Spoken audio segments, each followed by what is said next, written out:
Hello guys, welcome to another educational video, and today we'll be talking about investing.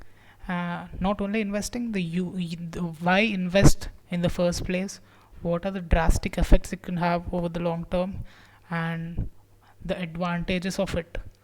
So we'll see how investing and by giving up certain luxuries in the short term could prove to be very crucial in the long term over the long run.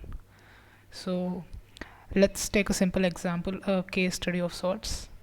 So imagine you're 30-year-old now and you want to start investing and you want to retire by the age of 50, right? You want to stop working, and from 50 till 70 or 80 or 90 you want to rest, right? So you want to accumulate money and certain wealth so that you can retire early at the age of 50.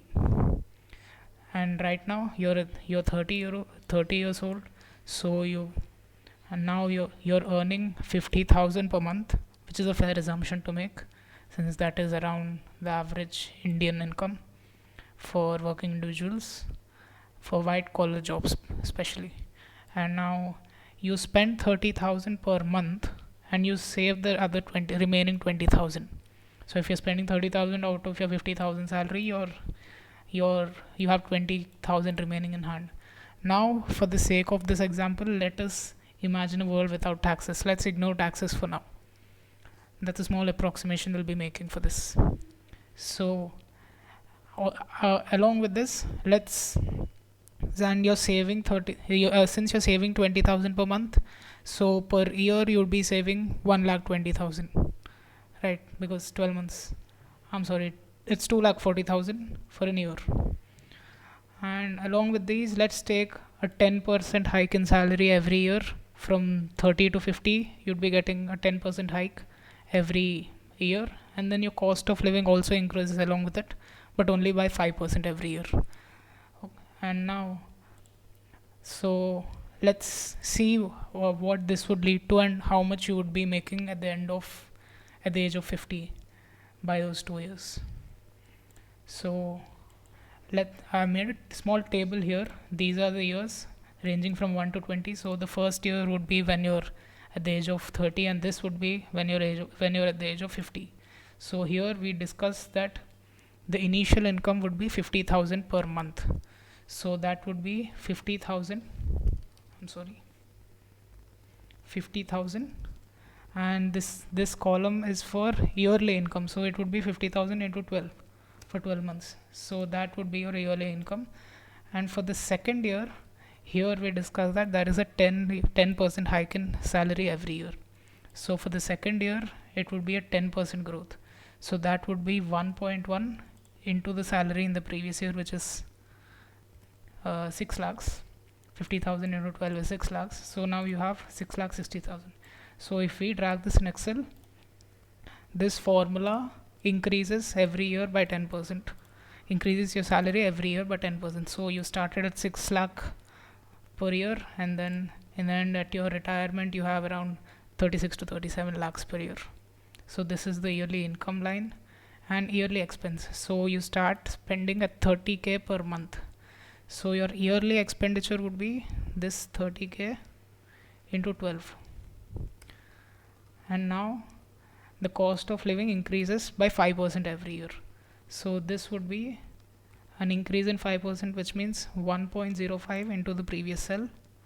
So if I drag this down, these will be your yearly expense every year at the growth of 5% per year. From this is at the age of 30, and this is when you retire at 50. Now let's see the savings. So the yearly savings would be nothing but the yearly income minus the yearly expense, right? The difference. So this minus this would be your savings. So for the first year it would be 2,40,000 as we discussed. And if I drag this down, you get your savings every year, right? So now what am I left with? So all these savings I'm accumulating every year, right? So these add up. I'm keeping them, I'm holding them as cash and doing nothing with them. I'm keeping them in a cupboard. So what would these savings amount to at the age of 20 years? And that would be the sum of all these. So now as you can see, that is around 2 crores 24 lakhs, right? So this is what you end up with. This is what is remaining as your savings at the age of 50. Now how many years could you spend with 2 crore 24 lakhs? Not much, right? And this 2 crore 24 lakhs is not adjusted for inflation, which is a very important aspect to keep in mind. Now if we see the average inflation, let's say inflation in India, so every year the annual change is the inflation rate is 7.6. Let's ignore this was a special case, so it is 4.86, 2.49. So let's say the inflation is around 4%, right? So this adjusted for the inflation would be how much? This divided by 1.04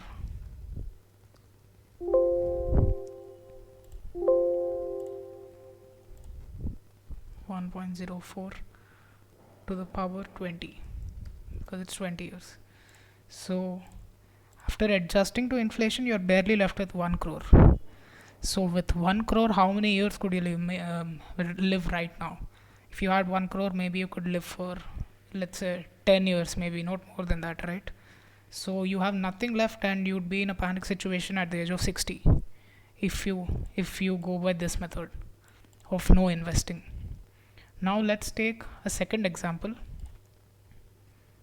where you're earning the same amount at the age of 30, earning 50,000 per month. That's right, spending 30k per month, saving 20k per month, and these conditions exist too: 10% hike every year and 5% increase in the cost of living. Now let's say this 20k you saved every month, you are investing this.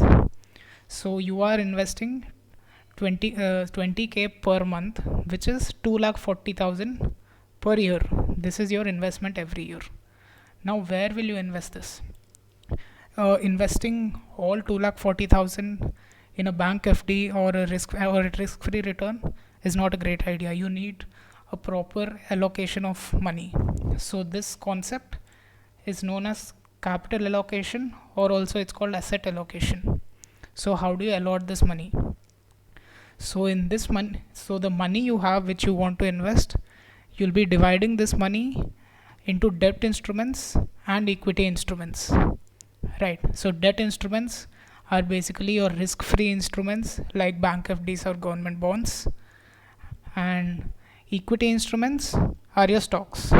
So let's say you divide your money and divide it among debt and equity.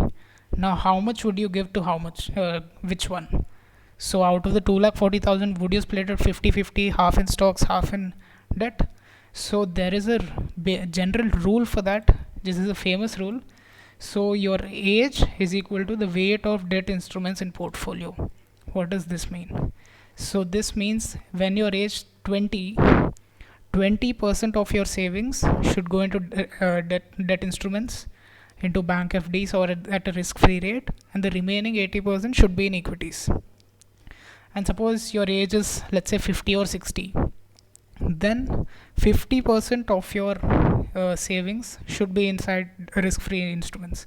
This is because as your age increases, obviously your risk appetite decreases, and you draw money from the stock market and keep this in the bond market to reduce your risk.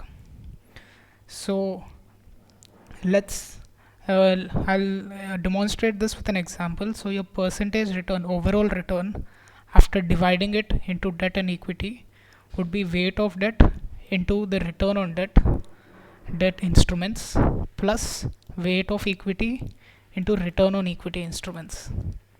So the rate of rate of return on debt instruments or bank FTs or bonds is around 7% approximately. This is historical, and you can look it up online. It's maybe a little lesser at 6.5 or 7, but approximately it's 7%. And the rate of equity, the equity returns have historically been 14% CAGR. So if you look here in my material, Indian equities have generated returns close to 14 to 15% CAGR. So that is the approximate return they have given over the past 15 years in the equity market. So let's take return on equities as 14%. Now let's say your age is 40 currently.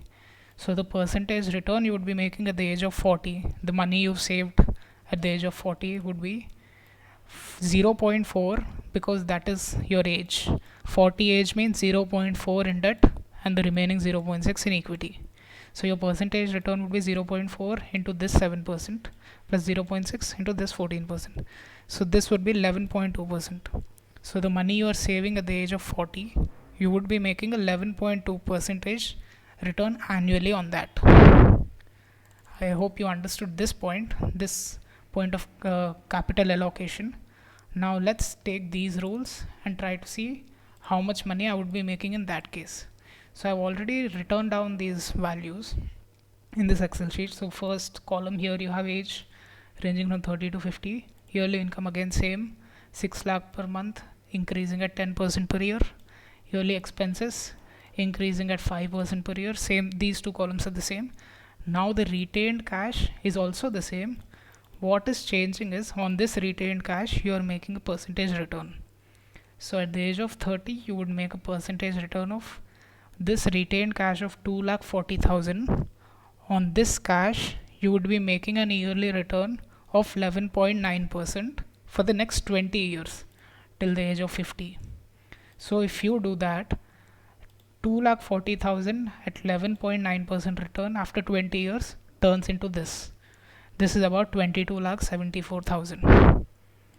Similarly, 2,82,000 at 11.83% return in 19 years, not 20, 19, because that's how much we have left now. In 19 years, that gives you 2,35,000. So I've made this percentage return columns. Suppose you can see that at the age of 40, the return is 11.2%, just like we discussed here.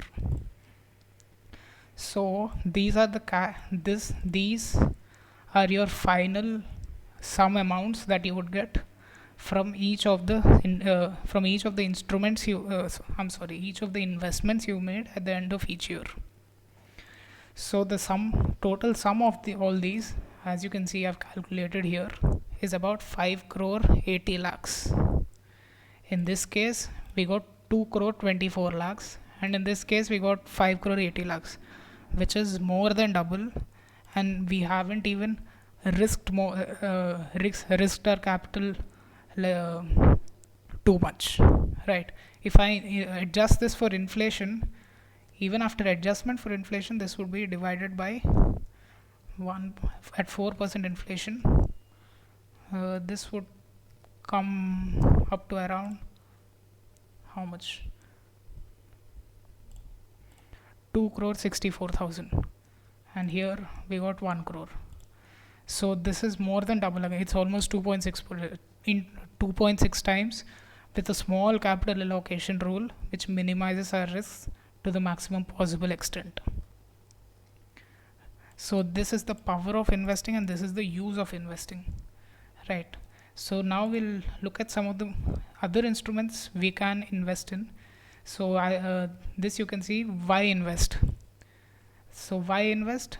One is to fight inflation. Obviously, as we discussed, inflation at a rate of 4% per year would affect your savings significantly. Here it's dropping by more than half, right? So inflation affects your capital significantly, so your savings would be worthless after all if they're saved for a long time without investing. So to cope against that, you invest and try to make returns and keep up with the world. And second option is obviously create wealth, and by creating wealth you get advantages like retiring early and buying yourself a home or stuff like that, to create wealth basically. Now let's look at some fixed income instruments like we discussed, the debt instruments we were discussing. So these can be the fixed deposits offered by the banks or bonds issued by the government. So these both are essentially risk free.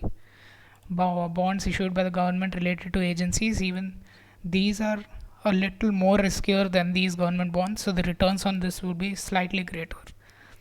And these are bonds issued by the corporates, like even your companies and firms issue certain bonds, not only the government and the banks, right? Even these bonds issued by the corporates have a higher rate of return compared to these because they are riskier.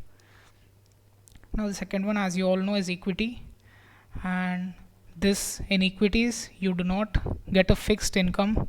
It is not a fixed income instrument and your capital is not guaranteed. However, as the risk is greater here, your reward is also greater. So we've already discussed that there has been a 14 to 15% compounded annual growth rate over the past 15 years. Compounded annual growth rate means every year on a compounding basis your money grows at 15%.